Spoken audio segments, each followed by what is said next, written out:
जय हिंद, नमस्ते, वंदे मातरम साथियों। मैं आकाश आप सभी के लिए लाइव एक बेहतरीन सा टॉपिक और बेहतरीन से क्वेश्चन आपको आज बताने वाला हूँ। बहुत सारे क्वेश्चंस और बहुत ही महत्वपूर्ण चीज़ें। तो चलिए मेरे साथ आप लोग जुड़ जाइए और देखिए फ्रंट पेज पर लिखा है कि जांचिए आपकी प्रिपरेशन। अब जो बचे हैं दिन हमारे पास उसमें अपनी प्रिपरेशन जाँचने का एक अच्छा वीडियो होगा आप सभी के लिए। तो चलिए आइए मेरे साथ सारे साथी जुड़ जाइएगा और सभी जो है ध्यानपूर्वक और महत्वपूर्ण जो है ये वीडियो को सभी को समझना है, सीखना है और कमेंट्स बॉक्स में अपना एक अच्छा सा प्यारा सा कमेंट्स करना है कि आप लोग इस वीडियो से कितना सीख पाए हैं।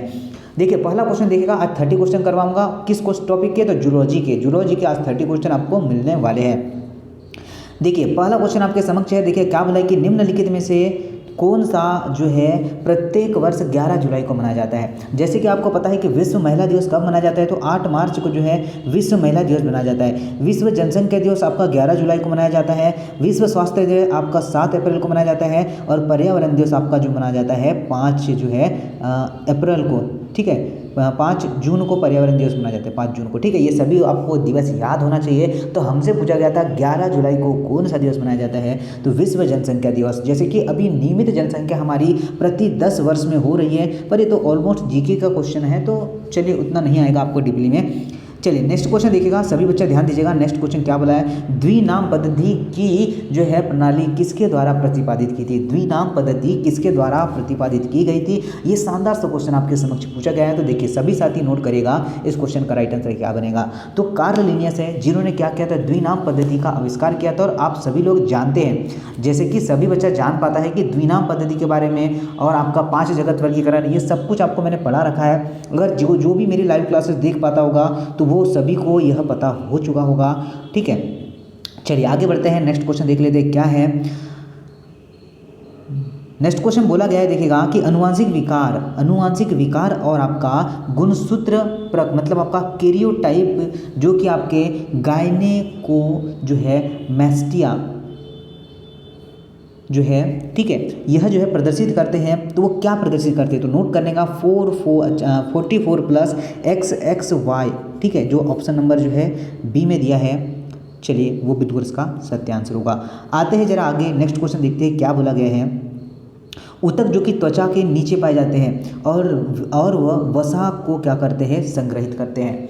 मेरे साथियों जितना भी बच्चा लाइव देख रहा है, चाहे जितना भी बच्चा रिकॉर्डेड देख रहा है, वो मेरी क्लासेस लगाता होगा अभी ही 2 दिन पहले, अरे 2 दिन नहीं भैया, हाँ 2 दिन पहले ही, मतलब कल वाली क्लास आप लोग उठा कर देख लीजिएगा, ठीक है, जो मैंने आपको पढ़ाया है। जो भी अगर पढ़ रहा होगा, क्या एज इट इज मैंने आपको क्वेश्चन करवाया नहीं, अरे सेम टू सेम क्वेश्चन करवाया भाई साहब। अगर आप लोग जो है देखते होंगे, ये पेपर एग्जाम में आया गया है, तो आप लोग जो है ट्रस्ट रखिए, विश्वास रखिए। देखिए क्या होगा आपका, वसीय ऊतक इसका बिल्कुल करेक्ट आंसर होगा। क्या होगा, वसीय ऊतक अगर हमने लगाया है तो बिल्कुल हमारा राइट आंसर होगा। और अभी भी हमारे ऊतक वाला ही टॉपिक चल रहा है, जिसे आप लोग लगा सकते हैं मॉर्निंग में 6:30 पर जुड़कर। आगे आते हैं, देखिए नेक्स्ट क्वेश्चन क्या बोला गया है। नेक्स्ट क्वेश्चन बोला है कि निम्नलिखित में कौन सा रज्जुकीय की विशेषता नहीं है। निम्नलिखित में से कौन सा रज्जुकीय की विशेषता नहीं है। तो चलिएगा आइए सभी बच्चा बता पाएगा का कि जो आपका अधर केंद्रित तंत्रिका जो है तंत्र, ये बिल्कुल राइट आंसर होगा। क्या थर्ड आपका राइट आंसर होगा? चलिए थर्ड आंसर क्या आपका राइट आंसर होगा क्या? बिल्कुल सर जी, ये बिल्कुल सत्य आंसर होगा। जनसंख्या के अध्ययन को डेमोग्राफी कहा जाता है। ये तो बहुत सिंपल क्वेश्चन है, ठीक है। जनसंख्या के अध्ययन को डेमोग्राफी कहा जाता है और ऑलमोस्ट आप सभी लोग इस क्वेश्चन का राइट आंसर सही बना पाएंगे। देखिए क्या आपका वातस्फीति का जो है पुरानी बीमारी, वातस्फीति पुरानी बीमारी है जो प्रभावित करती है। तो वातस्फीति भी क्वेश्चन मैंने करवाया बच्चा, आप लोग उठाकर देख लीजिएगा, ठीक है। क्या होता है, फेफड़े से संबंधित होती है। क्या सर जी, ये फेफड़े से संबंधित होती है, ये भी क्वेश्चन मैंने आपको करवा दिया है। चलिए आते हैं आगे, नेक्स्ट क्वेश्चन देखते हैं क्या है। नेक्स्ट क्वेश्चन साथियों बोला गया है कि दो अनुवांशिक रूप से भिन्न जीव निम्न के कारण जो है समान अनुकूलन दिखाते हैं। तो देखिए उत्परिवर्तन या फिर होगा सह विकास या फिर होगा अभिसारी विकास या अपसारी विकास। तो क्या सभी साथी बता पाएगा कि इस क्वेश्चन का राइट आंसर अभिसारी विकास होगा। क्या होगा, अभिसारी विकास। अगर आपका थर्ड है, मतलब आपका ऑप्शन नंबर सी है, तो डेफिनेटली आपका बिल्कुल सत्य आंसर होने वाला है। नोट करते हैं अगला क्वेश्चन क्या है। बोला गया है, जरा ध्यानपूर्वक सुनिएगा क्वेश्चन में, कि एक जो है ड्रग एडिक्ट मतलब जो नशे का आदी होता है, ड्रग एडिक्ट मतलब नशे का आदी है, निम्नलिखित में से किस प्रकार के आपके विनिवर्तन लक्ष्य आपका लक्षण को दिखाता है? तो केवल कंपन करता है क्या, या फिर आपका जो है केवल जो है क्या है मतली और पसीना, या फिर केवल तनाव? तो ये सभी होंगे। उसमें जो एडिक्ट है ना उसमें सभी लक्षण होंगे, ये सारे के सारे लक्षण होंगे। तनाव आएंगे, स्ट्रेस होगा, उसे पसीना आएगा, चले वो उसके हाथ पैर कांपेंगे, ये सब कुछ होता है। आपने देखा भी होगा यह अक्सर, चलिए मूवियों में आपने देखा होगा। देखिए नेक्स्ट क्वेश्चन नोट करेगा, ठीक है। जो प्लेसेंटा है तथा अंत स्त्रावित कार्य होता है, प्लेसेंटा मतलब गर्भनाल जो है का अंत स्त्रावित कार्य है, और यह जो है कई आपके हार्मोन्स पैदा करता है। निम्नलिखित में से कौन सा, ठीक है, निम्नलिखित में से कौन सा गर्भावस्था के पश्चात चरण में क्या करता है, उत्पन्न होता है? आपका प्रोजेस्टेरॉन, या फिर एस्ट्रोजन, रिलैक्सेसिन, या फिर सर जी आपका ह्यूम्स कैरियोन्स आपका होगा। तो साथियों मेरे साथ नोट करिएगा, जिन भी साथियों ने लगा है रिलैक्सेसिन, तो रिलैक्सेसिन हार्मोन्स के बारे में आपको ऑलमोस्ट पता है। चलिए अगर नहीं हो तो क्लासेस को देखना पड़ेगा, ठीक है ना। अभी ये तो क्लासेस चल रही है, आप लोगों की क्लासेस में देखिए पूरी डिटेल पूर्वक आपको जानकारी प्रोवाइड की जाती है। रिलैक्सेसिन हार्मोन्स क्या है, प्रोजेस्टेरॉन हार्मोन्स क्या है, ठीक है। ये सारे जो आपके गर्भ से निकलने वाले जितने भी जो हार्मोन्स है वो सारे के सारे को रिलेटेड वाले मैं आपको बताता हूँ। तो आप लोग जरूर एक बार लाइव क्लासेस को अटेंड करें बच्चा। देखिए आते हैं आगे, नेक्स्ट क्वेश्चन देखते हैं क्या बोला गया है। बोला गया है कि आपके ग्रेस्टिस ग्रंथिया में आपका पेक्टिट सेल स्रावित होती है, बताइएगा। अंतःस्थल घटक होगा, या फिर आपका जो है बगल, या फिर होगा आपका एच सेल्स, ये आपका होगा HCl हार्मोन्स, बताइएगा। सभी साथी बिल्कुल बता पाएंगे कि सर जी इस क्वेश्चन का राइट आंसर की बात करें तो क्या होगा। चलिए तो यही आंसर आप सभी लोगों ने लगा पाया होगा क्या सर जी? तो आपका होगा राइट आंसर ऑप्शन नंबर 4, क्या होगा, पेप्सिनोजेन। कौन सा हार्मोन्स होगा? पेप्सिनोजेन हार्मोन्स होगा, यह आप लोगों को ध्यान रखना है। चलिए आते हैं जरा आगे, नेक्स्ट क्वेश्चन नोट करिएगा। बोला गया है कि आपका, चलिए, प्लाज्मोडियम को अपने जीवन चक्र को पूर्ण करने के लिए 2 जो है मेज़बानों की आवश्यकता होती है, और जो है युग्मक उत्पन्न किस मेज़बान में होते हैं? तो देखिएगा, मादा एनाफिलीज मच्छर, नर एनाफिलीज मच्छर, मानव। ओके वेरी गुड, ठीक है। क्या आंसर होगा? मानव, इसका मेन, इसका बिल्कुल करेक्ट आंसर होगा। क्या यही हमने लगाया क्या? ठीक है साथियों, ऑप्शन नंबर क्या है आपका? 4th आपका राइट आंसर है। चलिए आते हैं नेक्स्ट क्वेश्चन देख लेते हैं क्या है। रक्त कणिका और जो है प्लाज्मा के विश्लेषण हेतु रोगी से निकला गया रक्त के आपके नमूने को जोड़ा जाने वाला पदार्थ है, क्या है बच्चा? हिपेरिन होगा, सोडियम जो है आपका ऑक्सलेट है, या फिर बर्फ का टुकड़ा, या फिर आपका कैल्शियम कार्बोनेट है? क्या आंसर होगा जरा आप लोग बता पाएंगे? क्या साथियों आप लोग बता पाएंगे कि इस क्वेश्चन का आंसर सर जी हिपेरिन होगा? चलिए, रक्त के जो है नमूने को क्या करता है, यह जोड़ा जाने, मतलब ये क्वेश्चन का लैंग्वेज ऐसा बोला है कि जो ब्लड है, जो रक्त है, क्या करता है, जो आपके शरीर में रक्त बनने नहीं देता है, मतलब जो ब्लड का थक्का बनने नहीं देता है, कौन सा? हिपेरिन। और बाहर कौन सा बनाता है? तो ये बनाता है आपका फाइब्रोनेक्टिन। दोनों चीज़ें बिल्कुल समझना है हमें, काफ़ी शानदार चीज़ें हैं और काफ़ी चीज़ों को समझना है। क्या आपसे बोला गया है कि DNA जो है पॉलीमरेज के कार्यात्मक होने के लिए आवश्यक द्विसंयोजक धातु जो है धनायन है? तो Mg है, आप सभी लोगों को पता है। क्या है बच्चा? Mg है, प्लस होता है Mg। ऑप्शन नंबर 3 इसका राइट आंसर होगा। चलिए आगे देखिए, 10 वर्ष की आयु से पहले शरीर में टेस्टोस्टेरोन का अत्यधिक उत्पादन एक स्थिति उत्पन्न करता है, उस स्थिति को हम लोग क्या कहते हैं? चलिए, उस स्थिति को हम लोग क्या कहते हैं? जो अत्यधिक स्त्रावन होता है तो उसे कहते हैं हम लोग, ठीक है, असामयिक यौवन, ठीक है। ये आपका राइट आंसर होगा option number 3, C is the right answer. क्या साथियों यही आंसर आप सभी आ रहेगा? यही आंसर अगर लगा पा रहे हैं, काफ़ी बच्चों की डिमांड थी इंग्लिश हिंदी में आंसर लगाइए, तो बिल्कुल बच्चा इंग्लिश हिंदी और इंग्लिश दोनों बोथ लैंग्वेजेस में आपके लिए क्लासेस चल रही है। देखिए, ग्राफीन पुटिका का टूटना क्या है? ग्राफीन पुटिका का टूटना निम्न के कारण होता है। तो देखिए आपका क्या है? HL हार्मोन्स है, या फिर आपका प्रोजेस्टेरॉन की कमी, या फिर आपका जो है FSH, या फिर होगा आपका जो है HL की वृद्धि होगी। तो साथियों नोट करना है, इसमें क्या होगी, HL की ग्रोथ होगी, HL की वृद्धि होगी। ये आपको करेक्ट आंसर कर देना था। ठीक है, ये सब किसके हार्मोन्स होते हैं, तो ये जो सारे हार्मोन्स होते हैं ये पीयूष ग्रंथि से निकलते हैं। और मास्टर ग्लैंड किस कहते हैं, तो हाइपोथैलेमस को कहा जाता है। चलिए, और मास्टर ग्लैंड पीयूष ग्रंथि को कहा जाता है, ये भी आपको ध्यान रखना है। देखिए आते जरा आगे, बोला गया कि एक लड़के में नरम हड्डी और आपका खराब दांतों के विकास हेतु, ठीक है, विकसित होने का पता चला। ऐसे जो है उसकी कमी के कारण होता है। तो किस कमी के कारण होता है, तो जाहिर सी बात है सर जी, विटामिन ए होगा क्या। चलिए, अगर वो जो है उसकी हड्डियाँ खोखली हो रही है, ठीक है, खराब दांत हो रहे हैं, तो जाहिर सी बात होगा कि उसे कौन सी बीमारी होगी। ठीक है, तो क्या हम लोग ऐसा क्वेश्चन कोई गलत कर पाएंगे क्या। देखिए, तो आपको जो रिकेट्स रोग होता है तो छोटे बच्चों में होता है, ठीक है, जिससे हड्डियाँ कमज़ोर हो जाती हैं। कौन सा रिकेट्स होता है ना, तो विटामिन डी इसका राइट आंसर होगा। रक्त पर एक टॉपी आपको पता होगा, मैंने कई बार बताया, रक्त पर एक जो है टॉफी, ये याद कर लो। चलिए, आपका रेटिनल, थायमिन, एस्कॉर्बिन, कैल्सिफेरॉल, टिकोफेरॉल, फिकिनोन, ए है, बी है, सी है, चलिए डी है। ये सब कुछ जो है विटामिन आपको याद है, अगर मेरी क्लास में आपने पढ़ा है तो। चलिए आते हैं सर जी नेक्स्ट क्वेश्चन। देखिए क्या बोला है, निम्नलिखित में से कौन सा जो है या कौन सी गर्भ निरोधक गोली नहीं है, तो गर्भ विरोधक गोली जो है नहीं है। तो देखिए, आपका पहला है आपका हार्मोनी विधि, और दूसरा आपका रोधिक विधि जिसे हम लोग कहते हैं बेरियत आपका मेथड, या फिर जो है आपका नेचुरल विधि।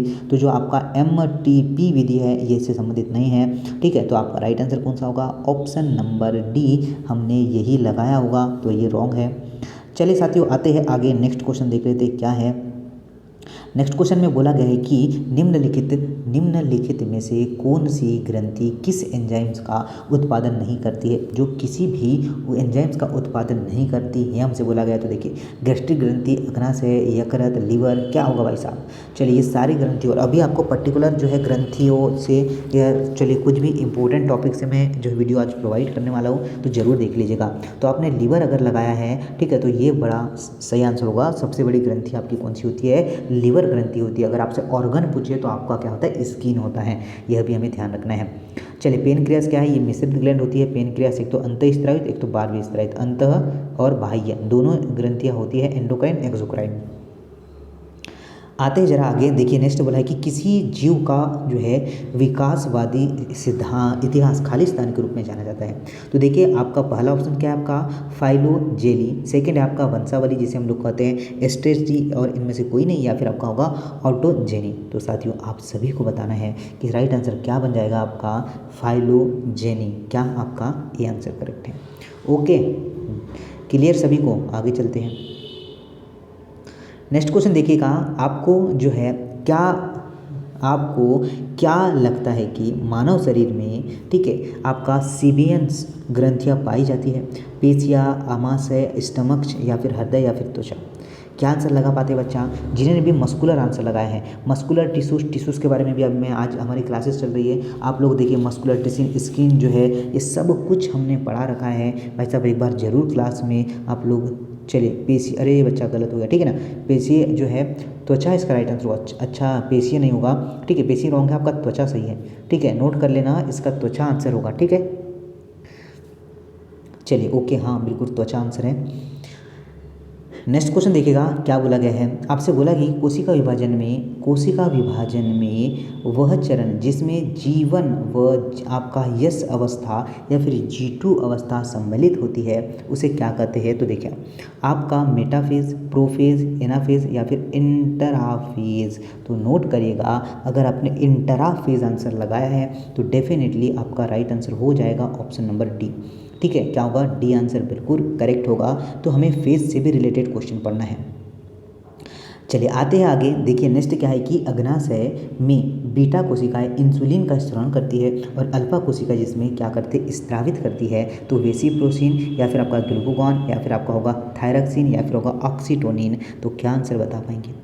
चलिए, अरे भाई साहब क्या आंसर बता पाएंगे कि सर जी आपका राइट आंसर होगा ग्लूकागॉन। क्या होगा, राइट आंसर नोट करिएगा, जिन्होंने ग्लूकागॉन आंसर लगाया है बिल्कुल सत्य, परम सत्य आंसर होगा, बिल्कुल करेक्ट है, बिल्कुल करेक्ट है। चलिए चलिए आते हैं सर जी नेक्स्ट क्वेश्चन की ओर। जरा नेक्स्ट क्वेश्चन देखिए कि आपसे बोला गया कि स्तंभ कोशिका, क्या इसकी बात कर रहा है? स्तंभ कोशिकाओं की बात कर रहा है कि स्तंभ कोशिका जो कि स्त्राव के लिए विशिष्ट होती है, इन्हें खाली स्थान कहा जाता है। घनाकार उपकला, स्तंभाकार उपकला या फिर रोमन उपकला या फिर आपका ग्रंथील उपकला कहा जाता है। तो जान पाएंगे कि हमसे क्या बोला गया है, ठीक है। तो जिन भी साथियों ने लगाया है सर जी ग्रंथील उपकला, इसका मतलब हमारा राइट आंसर होगा, ठीक है। क्या होगा? ग्रंथील उपकला, भाई साहब इसका राइट आंसर होगा।